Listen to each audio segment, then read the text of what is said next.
Oke gas, bab 72-73. Terpikat pesona CEO cantik. Tuan Mario menodongkan P1 stol ke arah kepala Erlen. Dia menekan pelatuknya, beralih mengarahkannya ke bawah sampai peluru itu melesat dengan bebas menembus kulit perut Erlen. Dor! Suara tembakan memekakkan telinga, beriringan dengan D4 rah yang keluar dari perut Erlen, begitu terasa ngilu dan perih. Erlen masih tetap berdiri, dia sudah pernah merasakan terluka, karena itu dia mencoba untuk tetap tenang walaupun perutnya terasa sangat sakit. Tuan Mario sengaja tidak langsung membunuh Erlen, karena ada hal yang harus dia pastikan mengenai anak kandungnya. Cepat katakan di mana putraku, maka aku tidak akan membunuhmu. Tuan Mario masih menodongkan pistol ke arah kepala Erlen. Dia mencoba untuk bernegosiasi bersama Erlen. Erlen terkekeh mendengar semua itu, seakan dunia sedang mengajak bercanda, mengapa dia harus bernasib seperti ini. Lepaskan Eliana maka aku akan beritahu di mana putramu. Erlen menekan perutnya yang terluka, dengan tangannya sampai telapak tangan itu bersimbah darah. Lalu Zerat datang, dia memberikan beberapa berkas informasi mengenai Erlen. Zerat takut Erlen adalah anaknya Tuan Mario karena itu dia terburu-buru memberikan berkas itu pada Tuan Mario, apalagi dia tahu sekali wajahnya Black, ternyata Black adalah Rico, anak dari orang yang telah dibunuh secara sadis oleh Tuan Mario, dan Rico juga adalah ayah angkatnya Erlen. Erlen lahir di hari yang sama dengan anak kandungnya Tuan Mario. Zerat adalah pengganti asisten Ken, saat ini asisten Ken sedang berada dalam pencarian karena tiba-tiba pergi begitu saja. Juanlah yang melepaskan asisten Ken dan membantu mencarikan tempat untuk asisten Ken dan anak istrinya bersembunyi di Amerika sana, karena dia tahu pada akhirnya semuanya akan terbongkar. Juan tidak ingin asisten Ken terluka. Tuan Mario tercengang begitu melihat data tentang Erlen, apalagi saat tahu Black adalah ayah angkat Erlen dan Black juga ternyata yang menculik Eliana dulu. Dia berfirasat yang tidak enak hati karena Erlen lahir di hari yang sama dengan putranya. Datanya jauh berbeda dengan yang pernah asisten Ken berikan. Tidak mungkin, mengapa datanya sangat berbeda? Tuan Mario mengatakan itu dengan tangannya yang gemetaran, sampai tak sengaja pistol itu jatuh ke lantai. Erlen tahu apa yang dibicarakan Zerat dan Tuan Mario. Erlen berjalan dengan perlahan menahan rasa sakit di seluruh badannya, apalagi bagian perutnya yang tiada hentinya D4 rah itu bercucuran. Dia meraih pistol yang Tuan Mario jatuhkan. Bukankah aku sudah bilang jika Anda menyakiti Eliana, maka Anda akan melihat anak Anda mati dengan cara mengenaskan. Erlen mengatakan itu sambil mengarahkan pistol ke kepalanya sendiri. Eliana tersadar dari pingsannya, dia terkejut menyadari dirinya berada di sebuah gudang tua, dengan posisi tangan dan kakinya terikat di atas kursi. Eish! Dia sedikit meringis merasakan pusing di kepalanya akibat pukulan keras yang dilakukan Black dengan balok kayu, membuat kepalanya terluka. Eliana tidak mengerti mengapa dia ada di sana. Ingatan terakhirnya adalah saat dia berada di hutan Green Forest untuk menyurvei hutan itu, tapi mengapa tiba-tiba dia disekap di gudang tua itu. Eliana sangat ketakutan sekali. Penyekapan ini mengingatkannya pada penculikan 13 tahun yang lalu, membuat nafasnya terasa begitu berat, seperti kehilangan oksigen, begitu sesak. Sampai tubuhnya menggigil. Dia mendengar suara langkah seseorang, dia membulatkan matanya saat melihat orang yang dulu menculiknya kini berada di hadapannya. Kamu di mana? Tolong aku. Rico cekikikan melihat Eliana yang nampak ketakutan sekali. Bagaimana rasanya menikah dengan anak dari pembunuh ayahmu? Bab 73. Sementara itu di waktu yang sama. Malam ini Diana entah mengapa dia tidak bisa tidur, saat melihat Juan yang diam-diam menangis di bioskop. Dia jadi teringat saat dia menangis kehilangan ayahnya yang mati karena kecelakaan. Beruntung teman ayahnya membawa Diana untuk tinggal bersama istrinya dan Erlen. Karena di pernikahan Bu Darmi dan ayah Redi tidak menghasilkan seorang anak, mereka dengan sepenuh hati mengurus Erlen dan Diana yang sama sekali tidak ada ikatan D4 rah dengan mereka. Sementara ibu kandungnya Diana, belum diketahui keberadaannya karena dari kecil Diana tinggal bersama ayahnya. Bahkan dia belum pernah melihat wajah sang mama.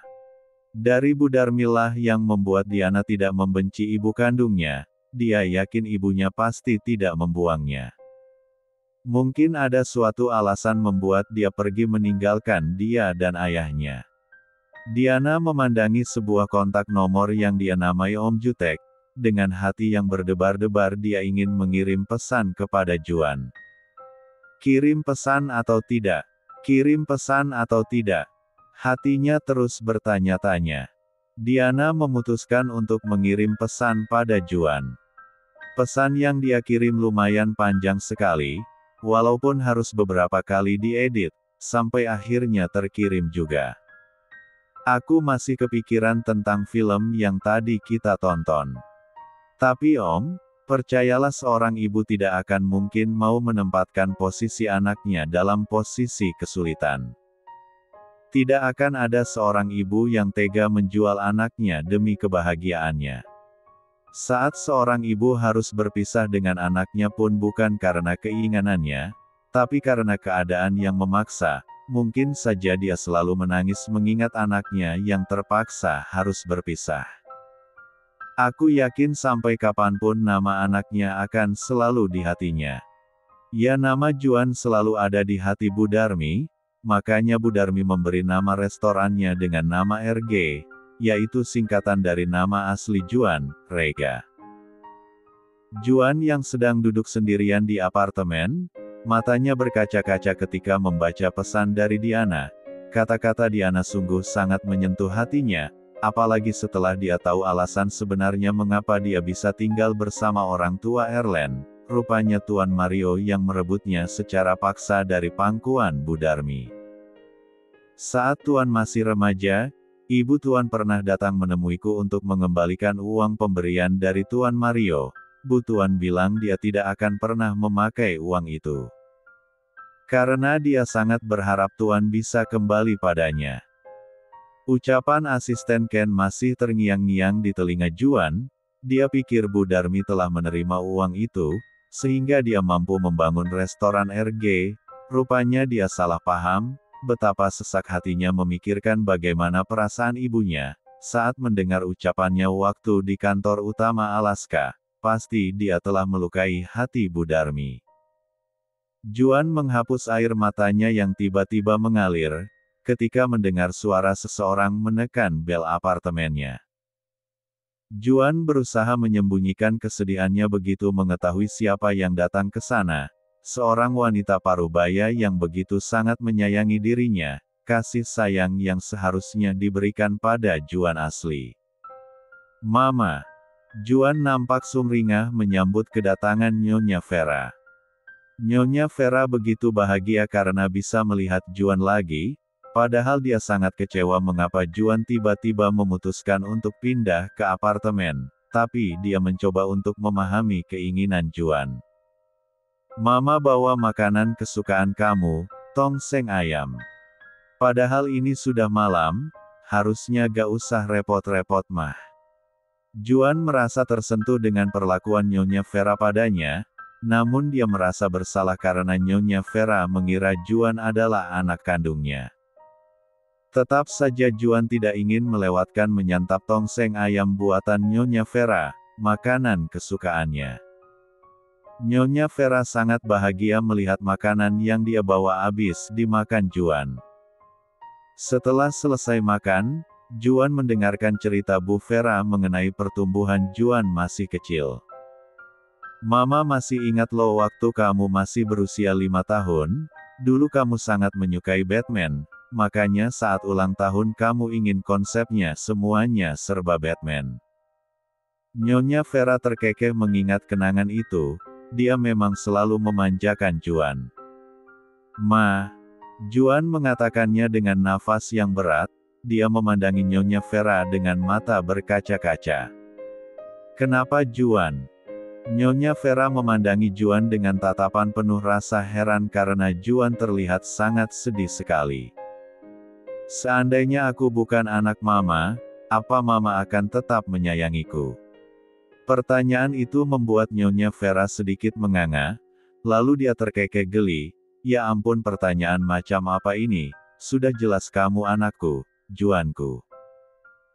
Juan menghirup oksigen lebih banyak, agar dia tidak kehilangan nafas saat akan mengatakan kenyataan yang sebenarnya.